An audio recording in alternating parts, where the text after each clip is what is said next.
Hello बच्चों, let's read the question.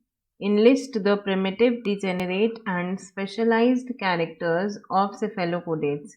यानी कि हमें cephalopodates के वो कैरेक्टर्स बताने हैं जो प्रिमिटिव यानी बेसिक कैरेक्टर्स हैं, डिजेनरेट यानी ऐसा कोई हायर कैरेक्टर जो इनमें एब्सेंट है, और स्पेशलाइज्ड का मतलब है कि जो इनके लिए स्पेशल हो या फिर इन्हीं के लिए यहाँ बाउंडेड हो, कोई ऐसा कैरेक्टर जो बेसिकली इन्हीं में प्रेजेंट हो।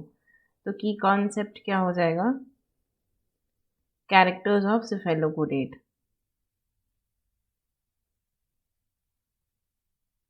देखिए, सबसे पहले तो सेफेलोपोडेट्स को हम कोडेट्स के अंदर रखते हैं, तो इनमें नोटोकॉर्ड जो है वो प्रेजेंट होती है। सबसे पहले हम इनके प्रिमिटिव कैरेक्टर्स की बात करेंगे। इन्हें जनरली हम क्या कहते हैं? लैंसलेट्स कहते हैं, क्योंकि इनका लेंस लाइक अपीयरेंस होता है।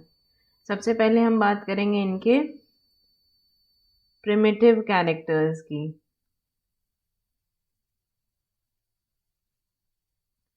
तो देखिए, प्रिमिटिव कैरेक्टर्स में सबसे पहले तो अभी हमने बात की कि इनमें नोटोकॉर्ड प्रेजेंट होता है, और नोटोकॉर्ड हेड से लेकर के टेल रीजन तक एक्सटेंडेड होता है। तो नोटोकॉर्ड extended from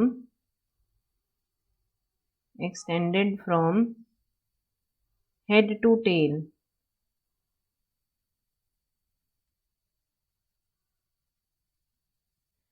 और देखिए, इनमें नोटोकॉर्ड प्रेजेंट होती है लेकिन वर्टेब्रल कॉलम एब्सेंट होता है।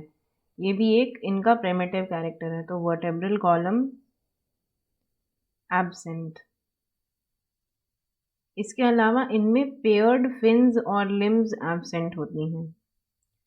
पेयर्ड लिम्स या फिन्स एब्सेंट होती हैं। इसके अलावा देखिए, इनमें जो मायोटोम्स होते हैं, यानी कि जो इनके ऐसे मसल फाइबर के ऐसे बंडल्स जो कि एक सिंगल स्पाइनल नर्व रूट से निकलते हैं, उन्हें हम मायोटोम कहते हैं। बेसिकली मसल्स के लिए हम इन्हें यूज़ करते हैं। तो इनमें मसल्स कैसी होती हैं? मेटामेरिकली सेगमेंटेड, यानी कि जब भी कोई ऑर्गन या टिश्यू किसी ऑर्गेनिज्म की बॉडी के अलोंग रेपिटेशन में प्रेजेंट हो तो उसे हम कहते हैं मेटामेरिक सेगमेंटेशन। तो यहाँ पे मायोटोम्स कैसी होती हैं? Myotomes metamerically segmented. ये हो गए इनके कुछ प्रिमिटिव कैरेक्टर्स। अब देखिए, हम बात करेंगे इनके डीजेनरेट कैरेक्टर्स की, यानी ऐसे कैरेक्टर्स जो ये एक हायर कैटेगरी के कैरेक्टर्स हैं जो इनमें एब्सेंट हैं।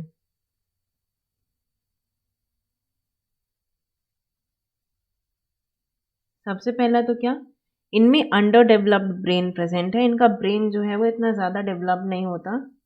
So under developed brain. इसके अलावा इनमें जो गोनोडक्ट्स होती हैं, यानी गोनाड्स की जो डक्ट्स होती हैं, गोनोडक्ट्स, ये एब्सेंट होती हैं। तो ये हो गया इनके कुछ डीजेनरेट कैरेक्टर्स। देखिए, अब हम बात करेंगे यहाँ पे इनका जो ब्रेन होता है, ये सिंपल सेंसरी ऑर्गन होता है with an underdeveloped brain. इनमें कोई बहुत डेवलप्ड ब्रेन नहीं होता, और इनमें बोनी एंडोस्केलेटन नहीं होता। No bony endoskeleton. इनका एंडोस्केलेटन बोन का नहीं होता। तो ये हो गया कुछ डीजेनरेट कैरेक्टर्स। अब हम बात करेंगे स्पेशलाइज्ड कैरेक्टर्स की।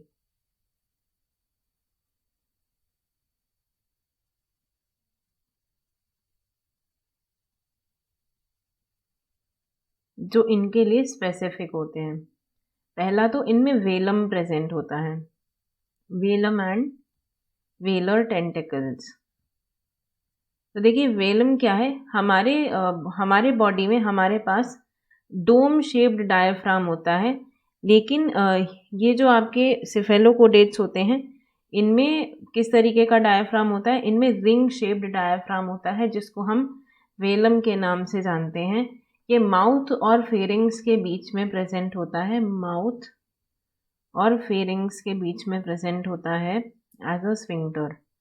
स्फिंक्टर मतलब ऐसा कोई भी मस्कुलर स्ट्रक्चर जो किसी ऑर्गन, किन्हीं दो ऑर्गन्स के बीच में किसी भी फ्लूइड या सब्सटेंस के मूवमेंट को कंट्रोल करता है, उसे हम स्फिंक्टर कहते हैं। तो यहाँ पे रिंग शेप्ड डायफ्राम, जो वेलम होता है ये रिंग शेप्ड सर्कुलर डायफ्राम, और यहाँ पे टेंटिकल्स भी प्रेजेंट होते हैं, तो these are called velar tentacles. इसके अलावा देखिए ये जो सेफेलोपोडेट्स होते हैं ये सिलियरी फीडर्स होते हैं, सिलियरी या फिल्टर फीडर्स, यानी कि जो भी ये फीड करते हैं ये कैसे फिल्टर हो करके उसके बाद ये इनकी बॉडी में एंटर करता है। तो इनके माउथ की तरफ एक ओरल हुड नाम का ऑर्गन प्रेजेंट होता है, ओरल हुड प्रेजेंट।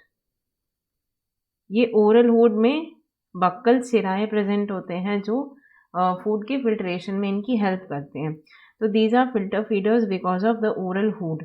ये ओरल हुड भी इनका एक बहुत ही कैरेक्टरिस्टिक फीचर होता है। तो स्पेशलाइज फीचर में क्या हो जाएगा, presence of oral hood and the velum and velar tentacles. इनका फेरिंग्स जो है वो भी लार्ज होता है इनकी बॉडी में। जो मेजर पार्ट है, major part include pharynx, include pharynx. Pharynx के इनके दो पार्ट होते हैं, एंटीरियर और पोस्टीरियर। तो एक में होता है प्री ब्रैंकियल जोन और दूसरा होता है ब्रैंकियल सैक। तो these were some specialized characters. तो I hope you understood it well. Best of luck.